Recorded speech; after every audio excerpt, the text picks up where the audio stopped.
Good morning everyone. I am Salma Farhat. Today I am going to give a presentation on evolution of management.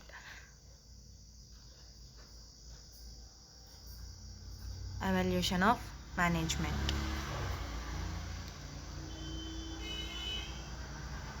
While directly going to evaluation of management, let us go to introduction part. What is evaluation and how it has formed. Introduction to evolution of management. Management has evolved significantly over centuries, adapting to changes in society, technology, and economic systems. Understanding the evolution helps in appreciating current management practices and future trends. The development and significance segmented into distinct historical periods, each marked up by unique principles and approaches. Management is evolving daily, evolving periodically over centuries, adapting it to new changes economic growth or different types of growths. So here are some early management concepts. How the management was before in the 19th centuries or 18th centuries. So let us talk about that. Early management practices were primarily based on craftsmanships and apprenticeship systems. It were early based on the craftsmanships, who are skilled in that, and who the people who are more skilled in that craft or any skill, it was managed by them. And industrial revolution introduced the mechanization, leading to need of organization management. The formal management thinking began to emerge with the development of factory systems and division of labor. uh, while coming to industrial revolution, it was totally of mechanization, machines, all rotors, all that. And formal management, division of labor, availability of labor, and how the labor is working, is the labor is skilled or not, like that. Here are some theories in evolution of management. So let us talk about one by one in detail.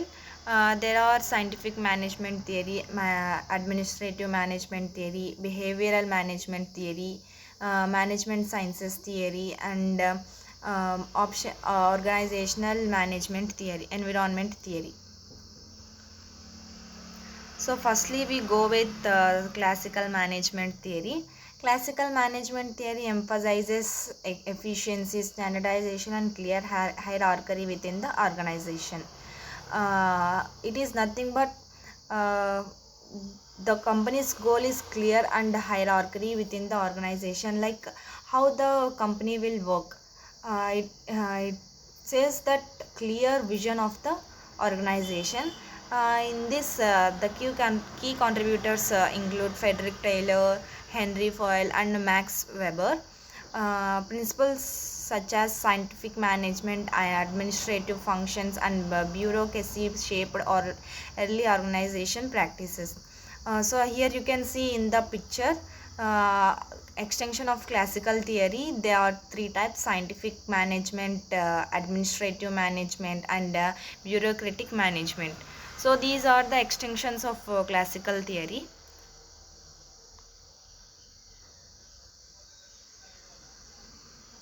So while coming to scientific management theory, it was proposed by Frederick Taylor.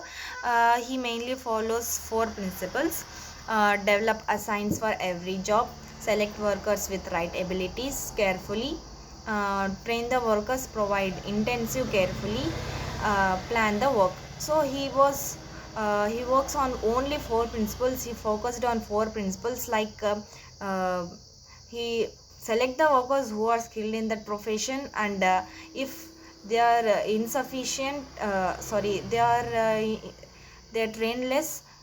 If the labor or skilled profession is trained less, so we have to give the more stress and more training to that person. So he focused on improving this scientific management theory focused on productivity, improving productivity through time and motion of studies and labor specialization. So as we have discussed before, advocated for scientific selection and training workers to minimize the efficiency.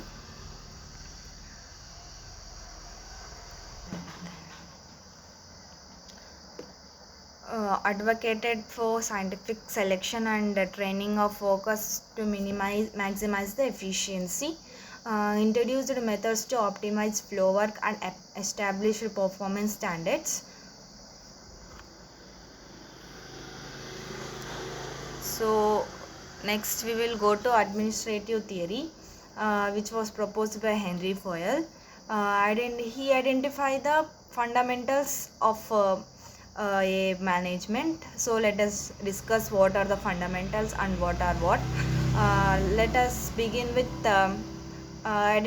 fundamental functions of management: planning, organizing, commanding and coordinating and controlling. These are the five fundamentals which was proposed by Henry Fayol.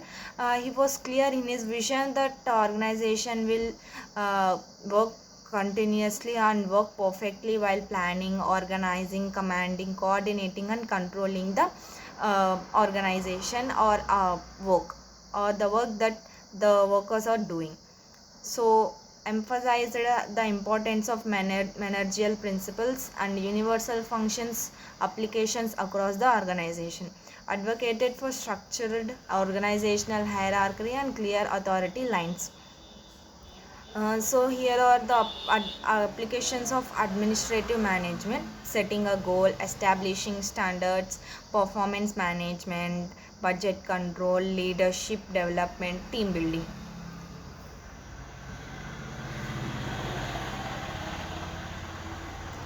So at last we will talk about bureaucratic management, which was proposed by Max Weber. It was proposed for a formal system of organization based on rules, roles and clear hierarchy. Emphasized a rational legacy, authority and merit-based advancement.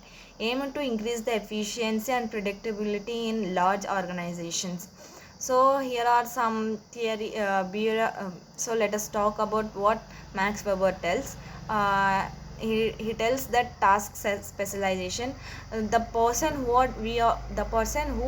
we are hiring, he must be task specialized, and hierarchy of authority, formal selection, rules and requirements, impersonal, orientation career orientation, like he would be career oriented.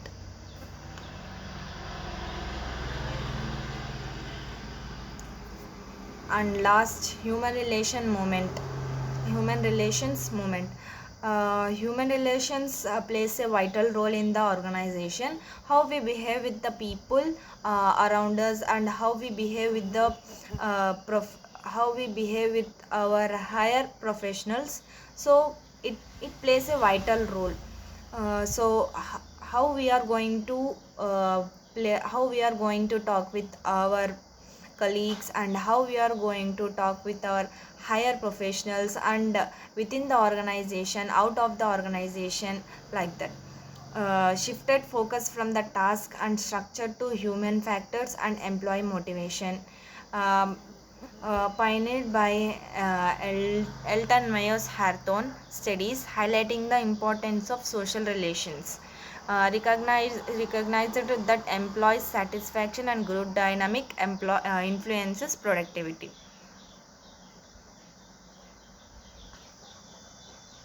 Modern management theory encompasses system theory, contingency theory and total equality management. Emphasizes adaptability, integration and continuous improvement within the organization. Reflect the complexity of organization and the need for the flexible context specific management practices. So here in the picture you can see that how the past, present and future management theories are going to be. In let us see about past only about authority, overseas compliance, focused on correction, looks over shoulders, enforces policies, manages voices, demands subordination. While coming to present, coach or motivator, overseas performance. So here we can see the overseas performance um, in both present, future and past. Focused on improvement, look over the result, enforces productivity, accept perspectives, demand corruption, cooperation. While coming to future, remover of power, remover of boundaries, oversees potential, focus on possibilities, overlook alignment, enforces purposes, organizes collaboration, demand innovation. So let us see what the contemporary trends in management includes. Globalization, technical advancement and corporate social responsibilities, focus on innovation, diversity and sustainable practices. So we have to focus on our innovation, and also on our society, and also our uh, surroundings where we are, and we have to practice a sustainable practices, like highlight the importance of leadership, ethical behavior and stakeholder engagement. So we have to highlight the leadership and ethical behavior and stakeholder engagement. So it's the future outlook, how the management is going to be. The evolution of management demonstrates a shift from control to empowerment and collaboration. Future trends are likely to emphasize digital transformation and ethical leadership. Understanding this evolution provides effective management strategies today. So here we can see how the management is evolving nowadays. As in the picture, in 1990s, scientific management 1900s, sorry, 1900s, the scientific management was introduced, and 1940 it works until 1940, and from 1940 to 1970 classical organization and Hawthorne human relationships are studied, and after 1970s organizational behavior has introduced to us, so how to behave in the organization. Thank you for your time.